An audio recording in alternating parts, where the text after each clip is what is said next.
First, our breaking news happening right now in Norfolk. A pedestrian struck and killed. That driver took off, leaving the person right there dead in the road. Robert Boyd just arrived on the scene. Robert, what do you know?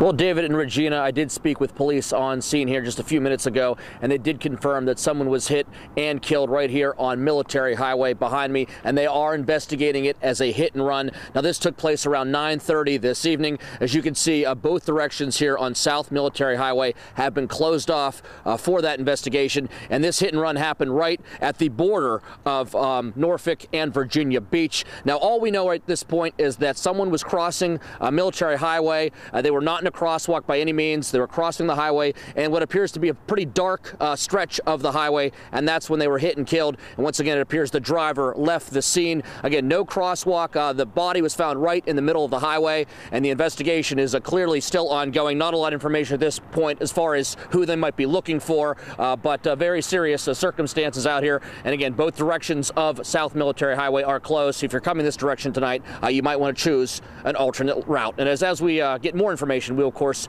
bring it to you. Live in Norfolk, Robert Boyd, 13 News Now.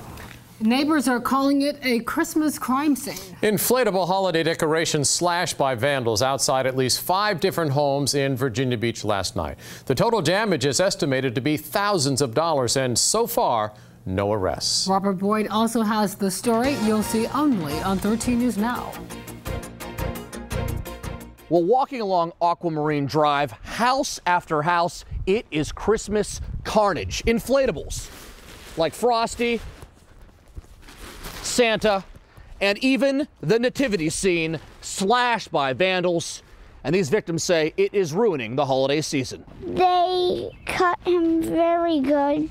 It's very big, and I don't like it. 6-year-old Malachi Meeks walks around his front yard deflated. 5 of his favorite holiday decorations were sliced with a razor blade Wednesday night. So hurt that somebody could come around and vandalize. Marilyn Watts says the worst part is explaining to her special needs son why Frosty, Santa, and the Nativity were destroyed. I just found out last night and it was popped. I don't know why it happened. Down the street, more holiday favorites were left gasping for air. A turkey decapitated. A snowman left lying in the sidewalk, a fatal blow to the chest. It's hard not to be depressed. Dawn Johnson had 7 casualties in her front yard. It was like a Christmas murder scene out here. It was, Rudolph slashed in the eye. One of the snowmen had his throat cut. The gingerbread boy was the only one to make it out alive. Dawn says these vandals went so far as to use a trash can to climb onto the roof and stab Santa in the back of the head. All right, I'm heartbroken. I'm pissed off. It kills the Christmas spirit. We worked hard on this. Both these victims say the damage is estimated at close to $1,000. Neither of them have the money to replace the decorations. They may kick us down, but I'm going to pick myself up, and somehow this yard is going to be lit up again before Christmas. If anyone out there has any information on who caused all this vandalism, you're being urged to call Virginia Beach Police. In Virginia Beach, Robert Boyd, 13 News Now.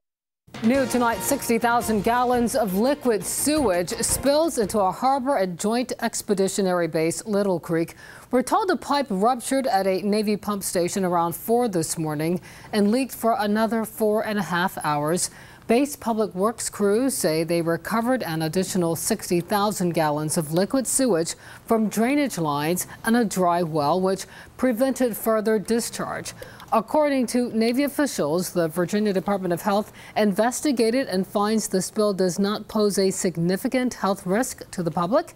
In a statement, Captain Dean Vanderlee says, quote, Naval Facilities personnel took immediate action to isolate the ruptured pipe and contain the discharge and notify the National Response Center and Virginia DEQ. We are committed to the health and safety of our communities where we live and work. The cause of the break is still unknown. We're told crews will stay on the scene until cleanup is complete. We're working to learn more about the spill, and we will let you know when we learn more. Tomorrow, students at Salem High School in Virginia Beach will return to classes with counselors on hand after the death of a student at the school today. Initially, it was thought a young man died of a heart attack, but the district now says They're not saying exactly how that student died. Just after 8 this morning, an announcement was made at the school about a lockdown. A parent told us just another day at school changed instantly. And the whole mood changed. Teacher locked the door, turned off the lights. Some parents told us the kids sat in the dark for hours as rumors swirled on social media of a stabbing. Not true, the school system said. The student was found in a bathroom, no foul play suspected. The school district told 13 News Now at no time were students in danger. No, again, the lockdown this morning was because we had an ongoing police investigation around an individual student. Salem High School Principal Matt Delaney issued a statement saying, in part, today's loss will weigh heavily on our students, staff, and family here at Salem. So I want to assure you that we will have a crisis team and additional counselors at the building tomorrow. Our administrators will also be in the hallways and classrooms to check on students throughout the day. Authorities ramping up search efforts to find the North Carolina 3-year-old missing nearly 5 days now. Starting tomorrow, volunteers are needed to help look for Mariah Woods, who disappeared Monday. Authorities are also asking residents to search their properties for anything out of the ordinary in the hope that someone will come forward with information leading them to the little girl. Meanwhile, resources are pouring into Onslow County. We have additional law enforcement officers to help us conduct searches and interviews. We also have horses from the Wilmington Police Department and the New Hanover County Sheriff's Office to search areas less accessible on foot and to search, and also we have search boats. The FBI and Onslow County Sheriff's Office say they've interviewed more than 100 people and they're working 140 leads. We have new information tonight surrounding nearly 500 animals found living in deplorable conditions on a farm in Louisa. As Kristen Smith reports, investigators say the animals were living in filth without adequate food or shelter for months, maybe even years. Unbelievable.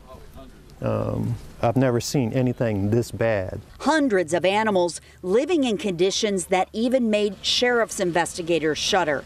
They say the chickens that were crammed into these dilapidated cages didn't even have enough room to stand. You can see where there's only about 6 inches between the ground and the roof of that. The other 6 inches right here is nothing but chicken poop and waste. Detectives believe there were close to 500 animals on this property. 9 were dead when crews got to the scene. At least 5 more had to be euthanized. This mobile home packed several feet high with chickens, birds, and garbage. There's places around here that the smell is so overpowering that we have to wear respirators.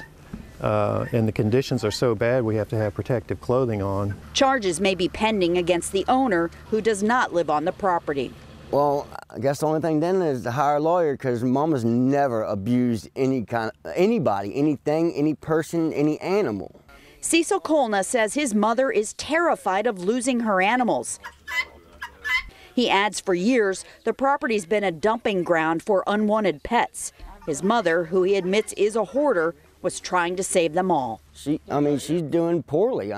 She's 77 years old and she lives for these animals. Kristen Smith with that story. Crews are in need of volunteers to help care for the animals. There are several organizations and authorities you can contact. We have a full list on 13newsnow.com. Just find this story. Tonight, a Chesapeake man is searching for answers after falling victim to a bizarre crime not once but twice in 1 year. Sometime early Sunday morning, someone cut his horse Chloe's tail. This almost 1 year to the date from the first time. We're told this doesn't hurt the horse, but it still infuriates Shane Holler, who says he has no idea who would do this. What really irks me a lot is that she doesn't have a tail to begin with. I'm a sensible guy, but, you know, a man can only take so much. It will take years for Chloe's tail to grow back. In the meantime, she can't compete in shows and is exposed to bugs she normally would swat away.